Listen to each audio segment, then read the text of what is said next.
Chapter 5, Karma Yoga magnified times 1,000. The refinement here is from deservershiplessness to doershiplessness. Doershiplessness. This chapter begins with Prince Arjuna being an icon of one who's engaged in active listening, learning, living. He begins this chapter with pariprashnena. He's reflected, but he wants reconciliation. We are on verse. What's your guess?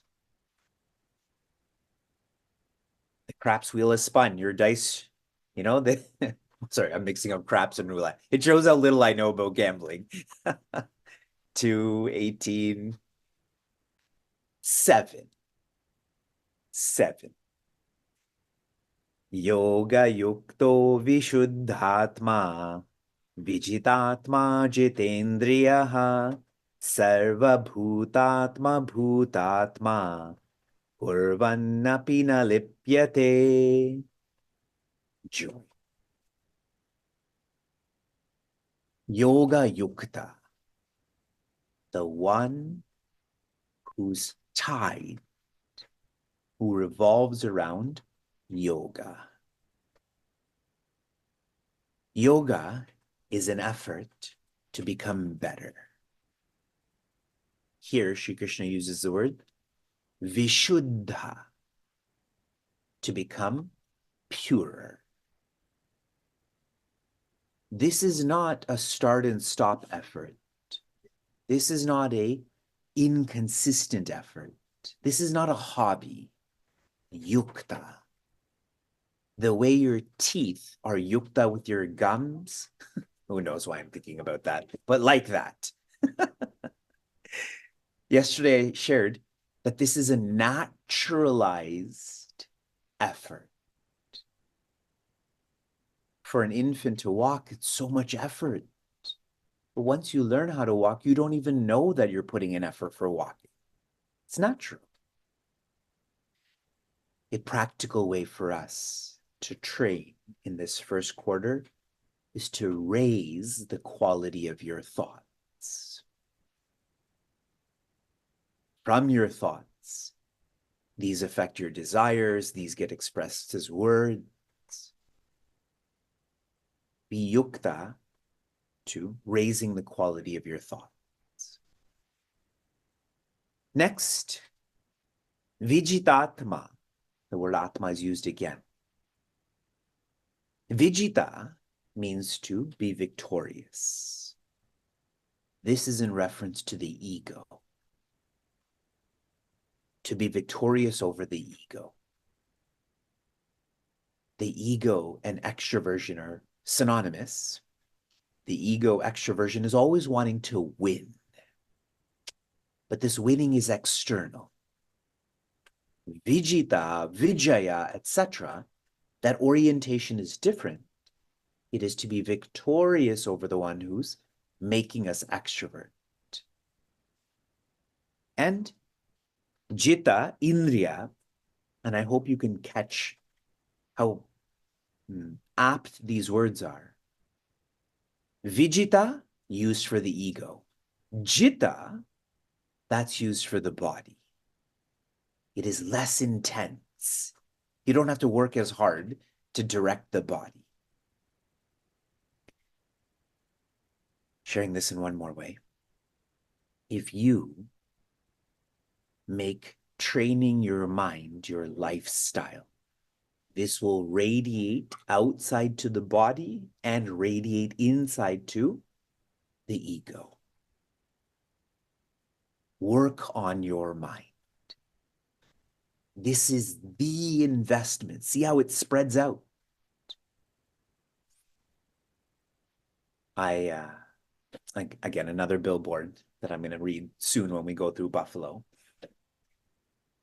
If you can plan a birthday party, you can plan for a natural disaster. If you can plan a birthday party, you can plan for a natural disaster. I believe this is a FEMA billboard. And the point is, we put in so much effort for a birthday party. If you can do that, you can plan for a natural disaster. In other words, this investment is more basic.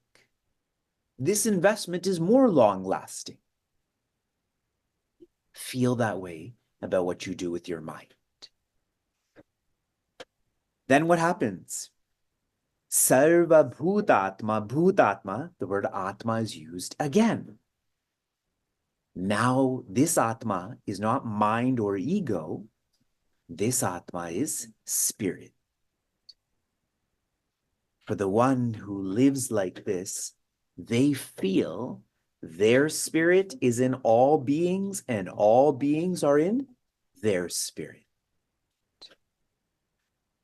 This is a poetic, feeling way to describe oneness. Oneness. Again, trying to make this more vijnana. How do you live this? You will start to feel beings in yourself and vice versa by having less dislikes. You start with that. Less dislikes, then pulls having less likes.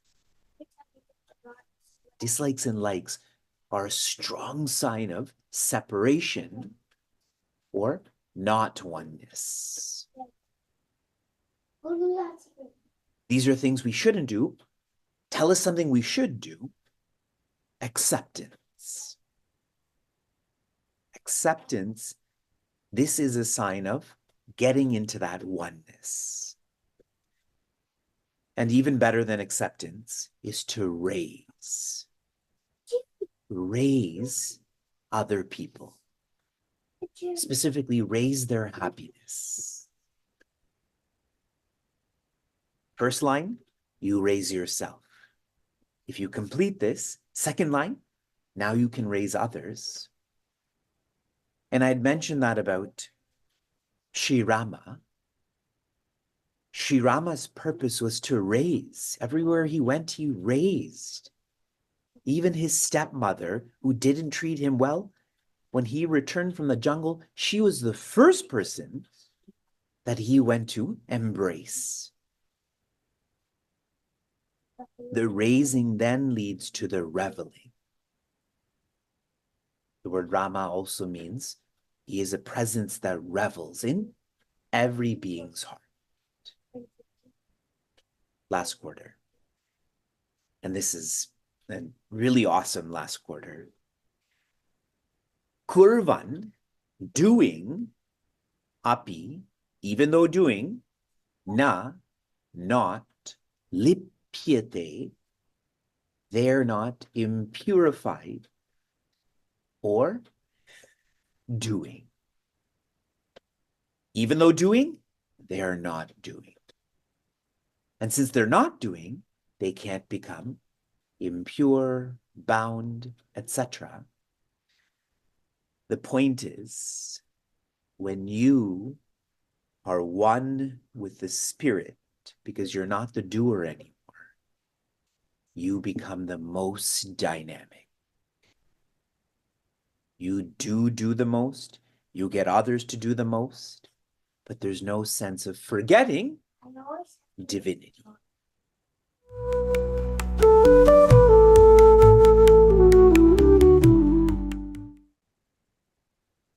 Bhagavad Gita's chapter 4 formally has the theme of Jnana Karma Sannyasa Yoga. We have made this practical for our community as deservershiplessness. We have deservership. In this chapter, we are guided to experience the lessness of this. This chapter ended with us focusing on jnana. And Shri Krishna shares, Shraddhavan labhate jnana. When we think of knowledge, we think of those who are scholarly, those who know different languages, which Sri Krishna shares. Those who will know their nature, it is those who are filled with faith. This is another example of how IQ and SQ are different. For IQ, you do have to be academic. For SQ, you have to be faithful. Chapter 5 formally has the theme of karma sannyasa yoga. And we have tried to make this more practical for our community in the form of doershiplessness. We've already tried to purge deservership by not having overthoughts, not needing appreciation, but now intensifying our selflessness to not feel that we are the doer. And this is the truth. We are not the doer. Why do we need a chapter to guide us in this? Doershiplessness. When an immature person thinks about this, they feel that person is inert. Like meaningful mornings is doershiplessness. No one's eating. No one's cleaning. No one's paying attention. That's doershiplessness. But conversely, doershiplessness is expressed as one being the most dynamic. The notion of doership weighs heavy on our inner world and outer world. When you work hard to manifest a certain outcome and it doesn't happen, how heavy you feel.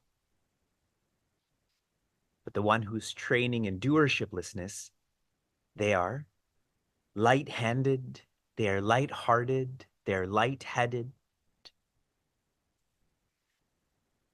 The way for us to train in doershiplessness, we had opened up verse 7, chapter 5, verse 7. It is to make self-development your lifestyle. For some, if we just zoom into Meaningful Mornings is a hobby for some. When it's convenient for you, you join. When it's not convenient, you don't join. That's what a hobby is. When Shuka is feeling well, we take him to dance class. When he's not feeling well, we don't take him to dance class. It's based on convenience. But for someone who makes Meaningful Mornings their lifestyle, it has nothing to do with convenience. This is their purpose. For someone who's training to be a professional dancer, feeling unwell, feeling well, those are irrelevant. When you make self-development your lifestyle, that is a way to actually manifest in you doershiplessness. If you think about development, another word for this would be expansion. Expansion. When we engage in self-development or self-expansion, this will look like us accepting others more. You accept yourself. If you expand to feel your cousin is yourself, you will accept them more. Your coworker is yourself, you'll accept them more. Here too, in terms of acceptance, we often associate this with tolerance. Better than acceptance is to raise the people you interact with. Today, if you happen to call your cousin, try to make them feel lighter. When you have a work project, try to make all those associated with that project lighter. In our community, we try to do this not just with those who we interact with, but those who are far away. in Mississippi, in Karnataka, animals, plants, stones, and so on.